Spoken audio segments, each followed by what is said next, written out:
Thank you and welcome back to the 2021 World Food Travel Association FoodTreX Research Summit. And I would like to introduce you to Angela Durko. She's a member of our scientific committee and she will be taking over the moderating duties. Thank you, Angela. Oh, good morning. Thank you. Are we ready to start now then? Thank you for joining us. Our first presentation today comes to us from Veronica Santa Fe, and we will moderate this for 20 minutes or 25 and allow a few minutes for quick Q&A at the end. So thank you. Veronica, you want to begin? Sure. Hello, everybody. Again, my apologies for being late, but I'm happy to be here and to share my presentation. So I will share the screen now.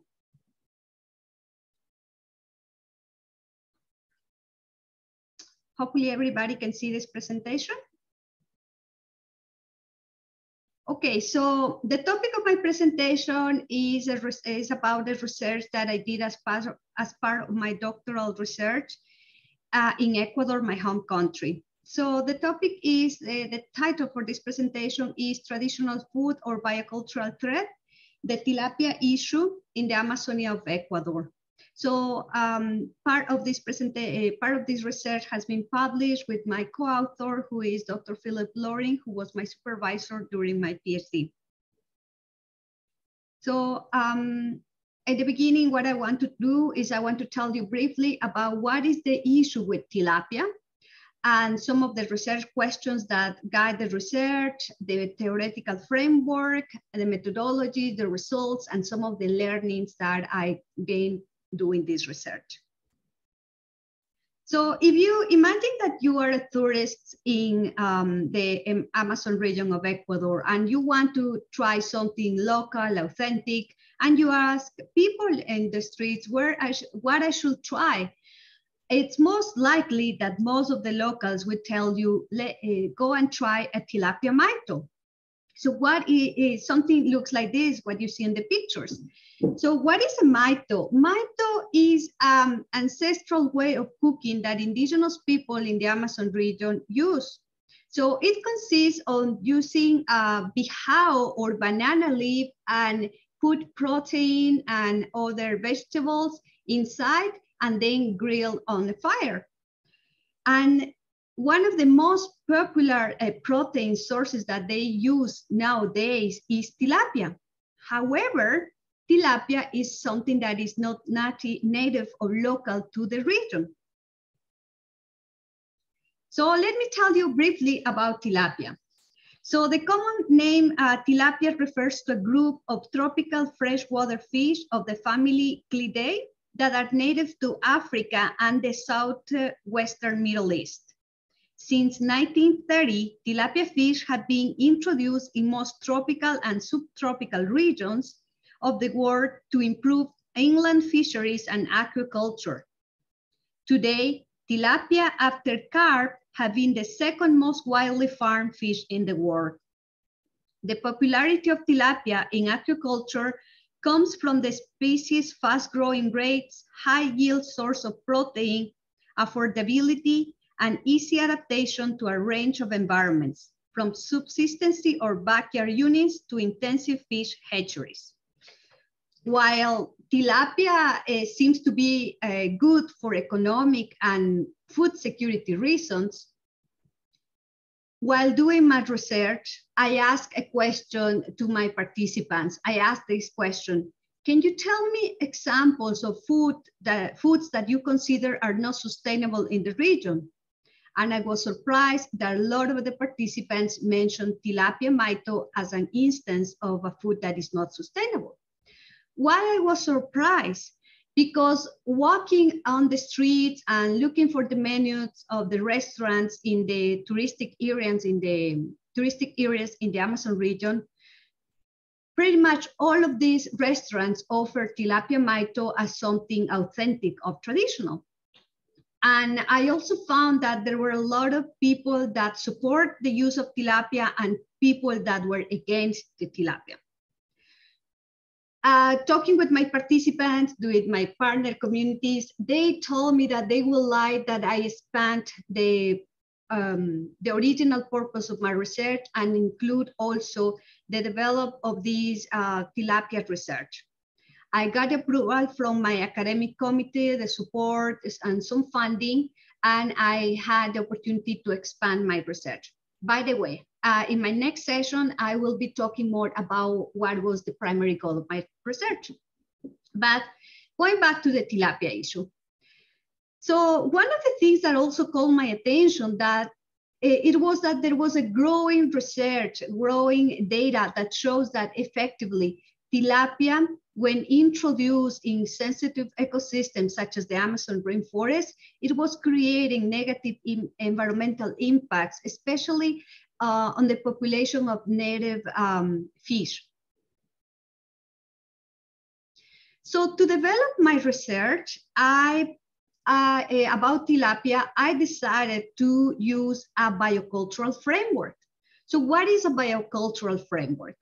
This framework emphasizes the interrelationships between biological and cultural dimensions of socio-ecological systems and the role that these relationships play in local identity, resiliency, adaptation, and self-determination. In other words, when we consider biocultural frameworks, we have to accept that there is a link, an interrelationship between the biological and the cultural diversity in a region. And if we want to protect one of these diversities, we have to consider the protection of the other ones. So the three research questions that I proposed for this research was this. First of all, how has tilapia fish become an iconic ingredient in the indigenous cuisine and food tourism in the region? I want to understand why, although it was negative, why it was so popular in the region.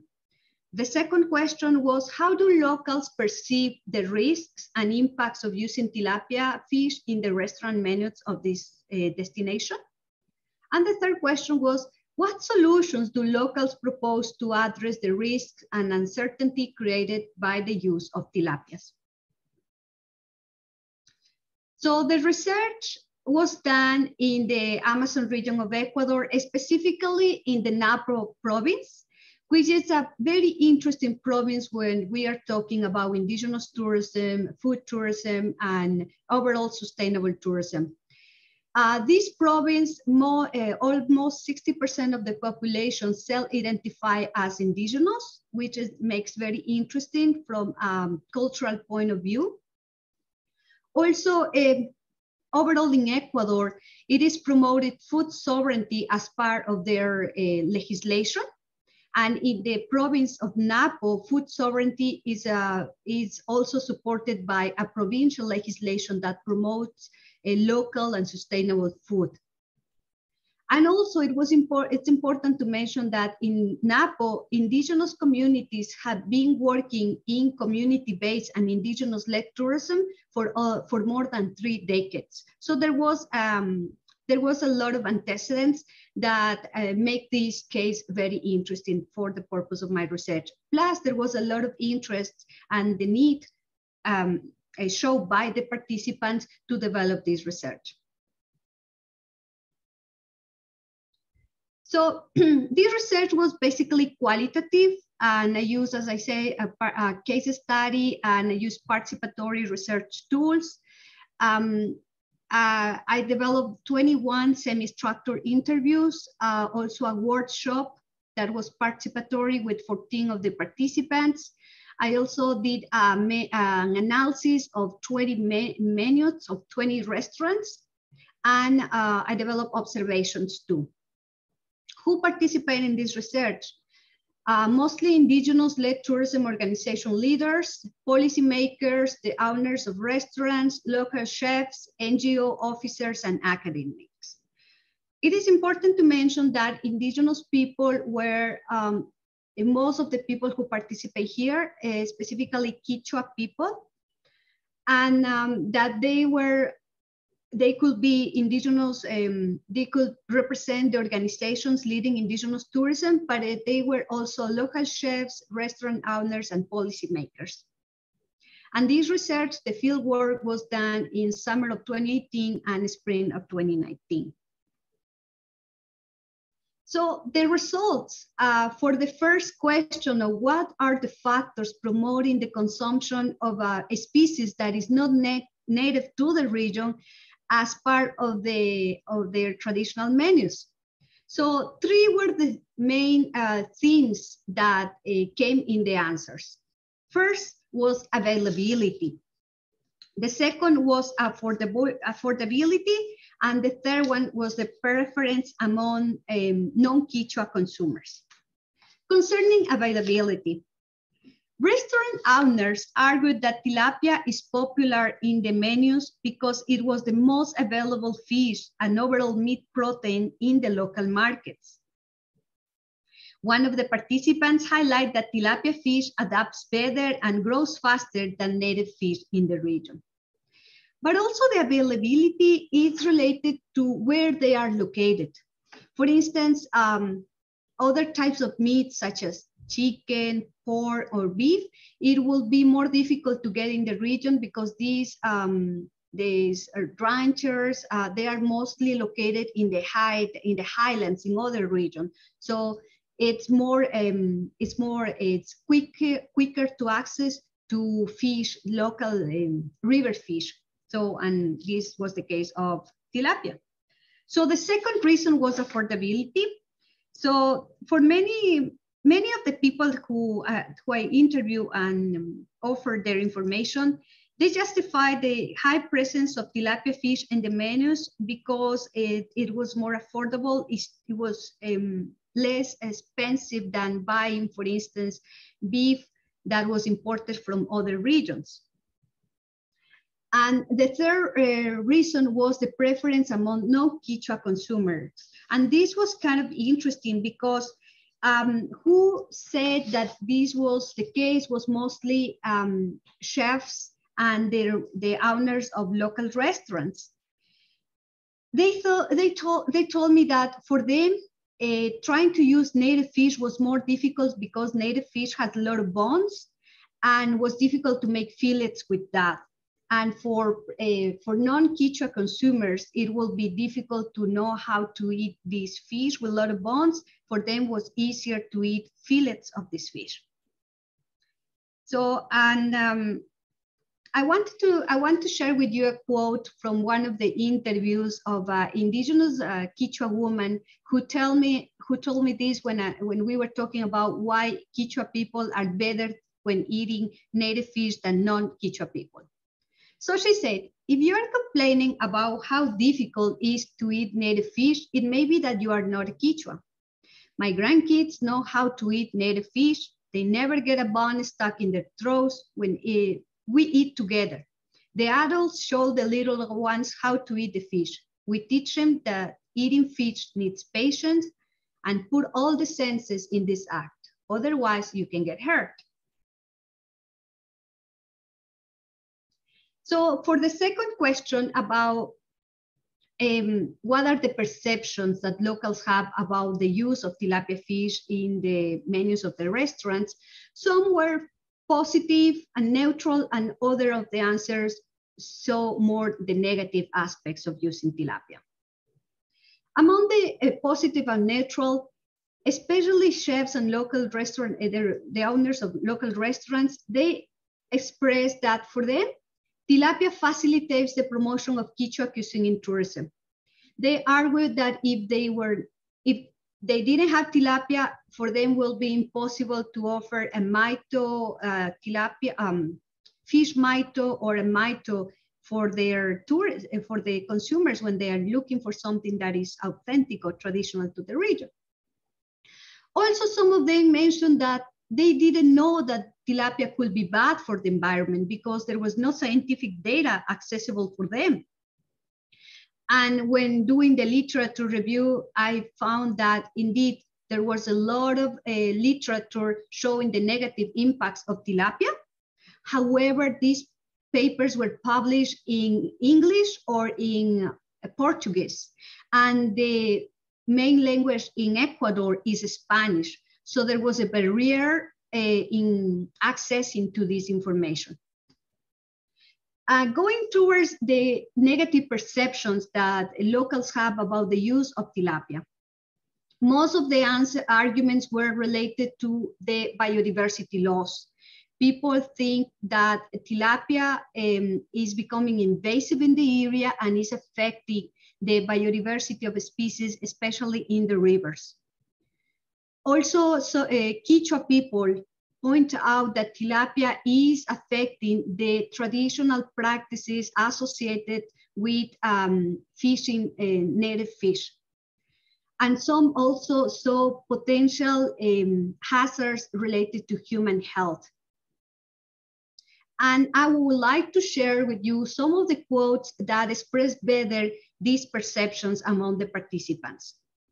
So for one of the quotes that support or were positive about the use of tilapia, a chef, she said, "I know that tilapia is not native to the region, but tilapia is the perfect alternative to wild fish when we want to prepare native dishes." Somebody that didn't see tilapia as positive, he said, "Tilapia fish has become a real problem for our rivers and native fish. Tilapia fish is a non-native fish in the region, and it's also invasive. If you go to the Tena River banks, you will see lots of tilapia fish ponds.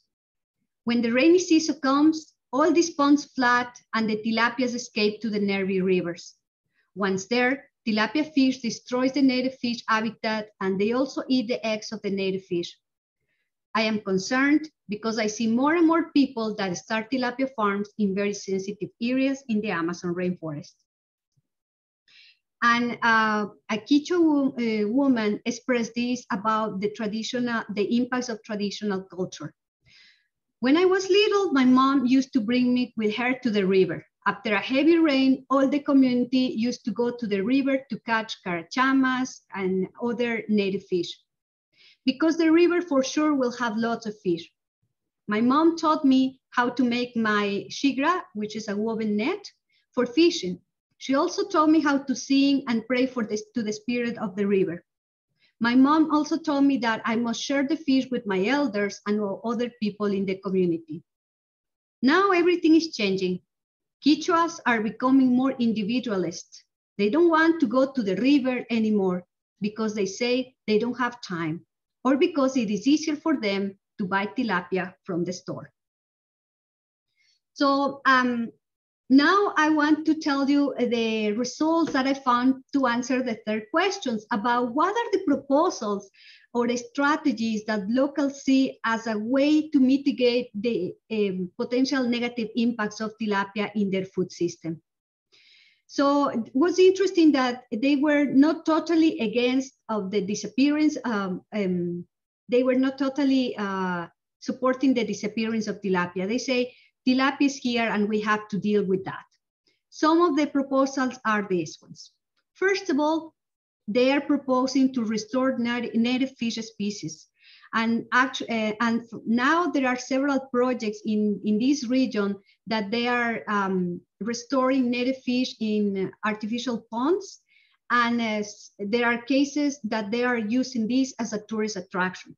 For instance, in Sinchiwarmi, lodge, an indigenous-led and owned lodge in the region, tourists can go there, can learn what is going on with tilapia and what's going on with native fish. They can catch one of their wild fish, and there's a chef who prepares this fish for them. Another proposal is to improve tilapia fish farming. Some of the locals, they propose to identify the areas that are had less risk, that during the rainy season, the tilapia can escape. And also they propose to feed the tilapia with products that are more natural, that are grown in the area instead with chemicals. Also, they propose to use more plant-based menus, which are actually part of Quechua diets. Instead of using protein or wild meat, they propose to use more, for instance, mushrooms, more vegetables that are also grown locally. And one interesting recommendation that they have is that there should be better communication among actors in the region, not only about between chefs, between people who do, for instance, research about biological issues, but also in how we communicate research, because they point out that now that they know that there is a lot of interest in research, but most of this research is published in English, they recommend that these should be better communicated to the people who has to make decisions about tourist development. And to finalize, I just want to say that I found that using a biocultural framework was very useful in this research, because it helps to observe the diversity of values, or how people value their relationship with the environment, and also to see how it's necessary to promote a dialogue about these different ways of related to the environment, which is promoted through an intercultural dialogue. And a biocultural framework in my research helped me to include the voices and knowledge of indigenous people in the research, and support that they define the goals that they want to develop, they want to have when developing tourism in their region. And I just want to thank, and again, apologize because I had to be very quick and fast in this presentation. But if you want to know more about this research, more of the details, I invite you to go to People and Nature journal, and you will find this publication, which is free to access. And if you have any questions, I will be happy to answer.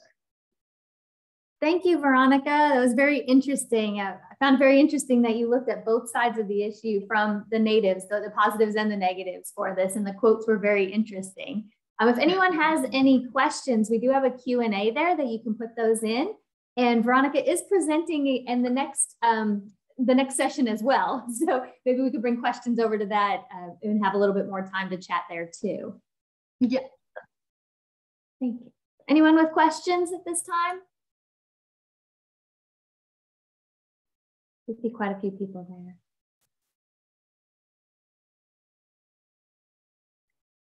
If there's no questions, Veronica, we can move over to your next session, and maybe we can filter questions over there at the end of that one as well then.